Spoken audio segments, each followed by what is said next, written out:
कल्पना गर्नुहोस्, तपाईँ एउटा सानो गाउँको साधारण गोठालो हुनुहुन्छ। जीवन शान्त छ, स्थिर छ, तर कहिलेकाहीँ तपाईको मनभित्र एउटा आवाज गुन्जिन्छ। के यही जीवन हो? के म यही सधैँ बाख्रासँग बिताउने हो? र त्यसै रात तपाईँ सपना देख्नुहुन्छ। टाढाको देश, सुनको खजाना र इजिप्टका विशाल पिरामिडहरू। आँखा खुल्छ र तपाईँ सोच्न थाल्नुहुन्छ, के यो केवल सपना थियो कि ब्रह्माण्डले मलाई कुनै सन्देश पठाएको हो?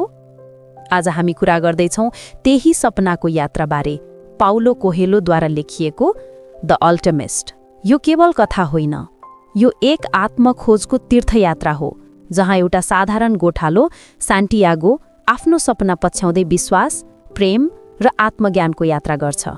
यो पुस्तकले सिकाउँछ, डुहेला, सपना देख्न डराउनु हुँदैन। डुहेला, ब्रह्माण्ड सधैँ तिमीलाई सुन्छ।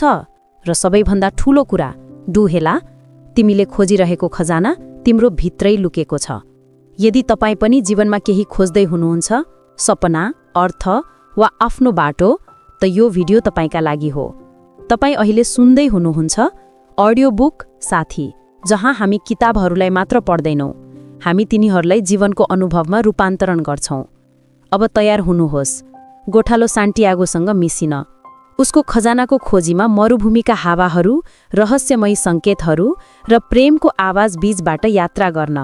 कहिलेकाहीँ साँचो खजाना सुन होइन, बरु आत्मज्ञान, विश्वास र आत्मखोज हो। अब सुरु गरौँ।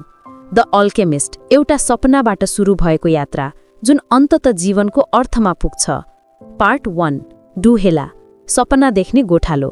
स्पेनको एउटा सानो गाउँ, हरियो मैदान, बाख्राहरू चरिरहेका छन् र तिनीहरूमध्ये एउटा केटो, सान्टियागो। उहाँ केवल गोठालो होइन, उहाँ सपना देख्ने गोठालो हुनुहुन्छ। डुहेला, प्रत्येक दिन ऊ आफ्ना बाख्रासँग घुम्छ, तर उसको मन सधैँ यात्रामा हुन्छ। उसको सबैभन्दा ठूलो साथीसँग कुरा गर्छ, सपना र विश्वाससँग। एक रात सान्टियागोले देख्छ, इजिप्टका पिरामिडहरूमा एउटा सुनको खजाना लुकेको छ। त्यो सपना बारम्बार दोहोरिन्छ। उसको हृदयमा एउटा चिन्ह झल्किन्छ, सायद यो केवल सपना होइन, ब्रह्माण्डको सन्देश हो। डुहेला, त्यसपछि ऊ निर्णय गर्छ, म त्यो खजाना खोज्न जानेछु, तर संसारले सजिलै बाटो दिँदैन। उसको वरिपरि सबै भन्छन्, त्यो केवल कल्पना हो, तिम्रो सपना असम्भव छ। तर सान्टियागोको हृदय भन्छ, जब तिमी कुनै कुरा मनदेखि चाहन्छौ, सम्पूर्ण ब्रह्माण्ड त्यसलाई पूरा गर्न सहाउँछ। डुहेला, त्यसै समयमा सान्टियागो भेट्छ एक रहस्यमय बुढो मानिस, जसको नजर असाधारण छ। ऊ भन्छ, म मेल्कीचिडेक हुँ, सालेमको राजा। डुहेला, मेल्कीचिडेक सान्टियागोलाई एउटा महान सत्य सिकाउँछ। हामी सबैको जीवनमा एउटा उद्देश्य हुन्छ, जसलाई पर्सनल लेजेन्ड भनिन्छ।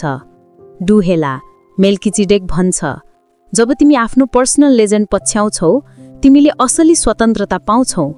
डुहेला, मेल्कीचिडेक सान्टियागोलाई दुईवटा ढुङ्गाहरू दिन्छ, युरिम र थुमिम। यी ढुङ्गाहरू सङ्केत बुझ्नका लागि हुन्, एक हो र अर्को होइन को प्रतीक हुन्।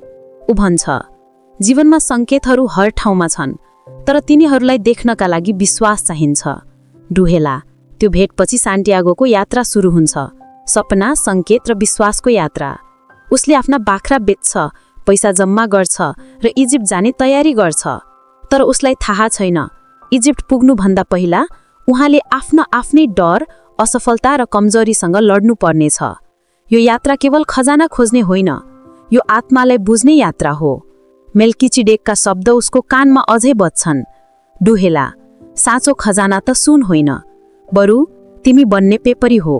सान्टियागो अब यात्रा सुरु गर्छ, गोठालोबाट सपना पछ्याउने साहसी आत्मा बन्ने यात्रातिर। उसको कथा अब मात्र सुरु भएको छ। पार्ट डुहेला, काँच व्यापारी र असफलताबाट सिकाइ। सान्टियागो अब आफ्नो सपनाको पहिलो कदम चलिसकेको हुन्छ। उसले आफ्ना सबै बाख्राहरू बेचेर इजिप्ट जाने यात्राको तयारी गर्छ। मनभित्र खुसी, उत्साह र अनौठो डरको मिश्रण हुन्छ। ऊ सोच्छ, अब मेरो जीवन फरक हुनेछ। तर संसार सधैँ हाम्रा पहिल्यानाअनुसार चल्दैन। टान्टियागो ट्याङ्गियर्स सहर पुग्छ, एउटा विदेशी देश, नयाँ भाषा, अपरिचित मानिस। ऊ त्यहाँ एक व्यक्तिसँग भेट्छ जो उसलाई म इजिप्ट पुग्न सहयोग गर्छु भन्छ। तर त्यो व्यक्तिले सान्टियागोलाई धोका दिन्छ र उसको सबै पैसा चोरी गर्छ। हार्ट। अचानक सान्टियागो एक्लो हुन्छ, न त पैसा बाँकी, न त साथी, न त कुनै बाटो। विदेशी देशमा उसको सबै सपना भत्की जस्तो। तर सान्टियागो भित्रको आवाज फुसफुस आउँछ, यदि तिमीले साँचो सपना देख्यौ भने असफलता पनि तिम्रो शिक्षक हुन्छ। डुहेला। त्यो बेला सान्टियागो एउटा सानो काँच व्यापारीको पसलमा पुग्छ। त्यो पसल धुलोले ढाकिएको हुन्छ, ग्राहकहरू धेरै वर्षदेखि आएका छैनन्। सान्टियागो सोच्छ, यदि म यहाँ काम गर्न सक्छु भने सायद म फेरि सुरुवात गर्न सक्छु। सान्टियागो व्यापारीसँग काम गर्न थाल्छ। सुरुवातमा ऊ केवल काँच सफा गर्छ, तर त्यसपछि उसले नयाँ विचार ल्याउँछ। किन न हामी ग्राहकलाई चिहा पनि दिनु? डुहेला। किन न पसललाई माथिल्लो भागमा देखिने ठाउँमा राखौं? डुहेला। काँच व्यापारी अचम्म पर्छ, तर सान्टियागोको सोच व्यावहारिक र नयाँ हुन्छ। केही महिनामै पसल चम्किलो र लोकप्रिय बन्छ। त्यहाँ सान्टियागो सिक्छ, सफलता केवल सपना होइन, साना साना कदमहरूको परिणाम हो। तर त्यो व्यापारीसँग पनि एउटा कथा छ। ऊ पनि कहिल्यै मक्का जाने सपना देख्थ्यो, तर कहिल्यै गएन। व्यापारी सान्टियागोलाई भन्छ, कहिलेकाहीँ सपना पूरा नहुने नै राम्रो हुन्छ, किनभने यदि सपना पूरा भयो भने बाँकी जीवनमा केही खोज्न बाँकी रहँदैन। यी शब्दले सान्टियागोको मनमा गहिरो छाप पार्छ। ऊ बुझ्छ, केही मानिसहरू केवल सपना देख्न सन्तुष्ट हुन्छन्, तर आफू भने त्यो सपना बाँच्न चाहन्छु। अब सान्टियागो फेरि आफ्नो बाटोमा लाग्छ। उसले पर्याप्त पैसा कमाइसकेको हुन्छ, तर यो पटक उसको धनभन्दा ठूलो कुरा हुन्छ, उसको अनुभव र विश्वास हुन्छ। ऊ भन्छ, अब म बुझ्छु, भगवानले मलाई यो असफलता पठाए ताकि म तयारी गर्न सकूं। डुहेला। सान्टियागो अब इजिप्टतिरको अर्को अध्यायको लागि तयार हुन्छ, मरुभूमिको यात्रातर्फ, जहाँ ऊ सिक्नेछ संकेत बुझ्ने कला र भेट्नेछ रहस्यमयी इङ्ग्लिस मानिस जो द अल्केमिस्टको खोजीमा छ। अब कथा प्रवेश गर्छ मरुभूमिको हृदयमा, जहाँ प्रत्येक बालुवाको कण, प्रत्येक तारा र प्रत्येक संकेत सान्टियागोलाई केही न केही सन्देश दिनेछ। अब अर्को भागमा हामी जान्नेछौँ सान्टियागो र त्यो इङ्ग्लिस मानिस बीचको भेट र कसरी सान्टियागोले ब्रह्माण्डका संकेतहरू पढ्न सिक्छ। त्यसैले अगाडिको अध्याय मिस नगर्नुहोस्, किनभने अब कथाभित्र सुरु हुन्छ द अल्केमिस्टको जादु। डुहेला। पार्ट 3, मरुभूमिको यात्रा र रहस्यमयी संकेतहरू। सान्टियागो अब नयाँ आशा र आत्मविश्वासका साथ यात्रा सुरु गर्छ। उसले काँच व्यापारीसँगको कामबाट सिकेको छ कि हरेक असफलता तयारीको अर्को चरण हो। त्यो बेला ऊ मरुभूमि हुँदै इजिप्टतिर लाग्छ, जहाँ ऊ भेट्छ एक इङ्ग्लिस मानिस जो पनि आफ्नो जीवनको खजाना खोज्दैछ, तर उसको खजाना द अल्केमिस्ट हो। एक यस्तो रहस्यमयी व्यक्ति जसले साधारण धातुलाई सुनमा बदल्न सक्छ र जसले जीवनको रहस्य बुझेको मानिन्छ।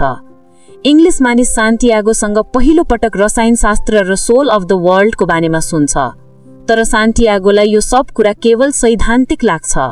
उसको सोच सरल छ, यदि म आफ्नो सपना पछ्याउँछु र संकेत बुझ्न सक्छु भने म जहाँ पनि पुग्न सक्छु। डुहेला। कारवान मरुभूमिको विशालतामा अघि बढ्छ, दिनमा जलाउने झाम, रातमा हावाको चिसो स्पर्श। तर सान्टियागोका लागि हरेक क्षण नयाँ रहस्य हो। कहिलेकाहीँ ऊ ताराहरू हेर्छ र सोच्छ, यी पनि त संकेत हुन्। कहिलेकाहीँ हावाले उसको अनुहारमा कुनै दिशा बताउँछ र ऊ त्यसलाई पनि भगवानको भाषा ठान्छ। बिस्तारै ऊ सिक्न थाल्छ, ब्रह्माण्डले सबैसँग कुरा गर्छ, तर सुन्ने कान चाहिन्छ। यात्रामा सान्टियागोको जीवनमा अर्को महत्त्वपूर्ण घटना हुन्छ। कारवान एक सुन्दर ओएसिसमा पुग्छ, मरुभूमिको बीचमा हरियो स्वर्ग जस्तो ठाउँ। त्यहाँ पानी, रुख, फूल र मानिसहरूको हाँसो। त्यही सान्टियागो भेट्छ फातिमालाई, एक सरल, शान्त र गहिरो आँखाकी युवती। पहिलो नजरमै सान्टियागो उसको प्रेममा पर्छ, तर यो केवल आकर्षण होइन, यो आत्माको चिनारी हो। फातिमा उसको जीवनको अर्को संकेत बन्छे। सान्टियागो सोच्छ, सायद यही नै मेरो खजाना हो, तर उसको हृदय भन्छ, साँचो प्रेम कहिल्यै रोकिँदैन। साँचो प्रेम त सधैँ अगाडि बढ्न सहयोग गर्छ। त्यसै समयमा मरुभूमिमा युद्धको आहट फैलिन्छ। सबैजना डराउँछन्, कारवान स्थिर हुन्छ। तर सान्टियागो एउटा रात ध्यानमा बस्छ र हावामा एउटा संकेत महसुस गर्छ। हावाले बोल्दैछ, युद्ध नजिक छ। सान्टियागो यो कुरा ओएसिसको प्रमुखलाई भन्छ। सुरुमा कसैले विश्वास गर्दैनन्, तर सान्टियागोको भविष्यवाणी सत्य हुन्छ। त्यसपछि सबै उसलाई सम्मान गर्न थाल्छन्। यही समयमा सान्टियागो भेट्छ एक रहस्यमयी व्यक्ति, द अल्केमिस्ट। उहाँ सान्टियागोबाट प्रभावित हुन्छन् किनभने उसले संकेतहरू बुझ्न थालेको छ। अल्केमिस्ट सान्टियागोलाई भन्छ, तिमीले संकेतहरू बुझ्यौ, अब आत्माको आवाज सुन्न सिक। डुहेला सान्टियागो र अल्केमिस्ट मरुभूमिको गहिराईमा लाग्छन्। त्यहाँ अल्केमिस्ट उसलाई सिकाउँछन् रसायन केवल धातु परिवर्तन होइन, आत्म परिवर्तन हो। सुन बाहिरको होइन, भित्रको हो। अल्केमिस्ट भन्छ, जब तिमी आफ्नो हृदयको कुरा सुन्छौ तिमी सधैँ सत्यतर्फ जान्छौ। मरुभूमिको तातो हावाबीच सान्टियागो पहिलो पटक आफ्नो हृदयसँग साँचो संवाद गर्छ। ऊ बुझ्छ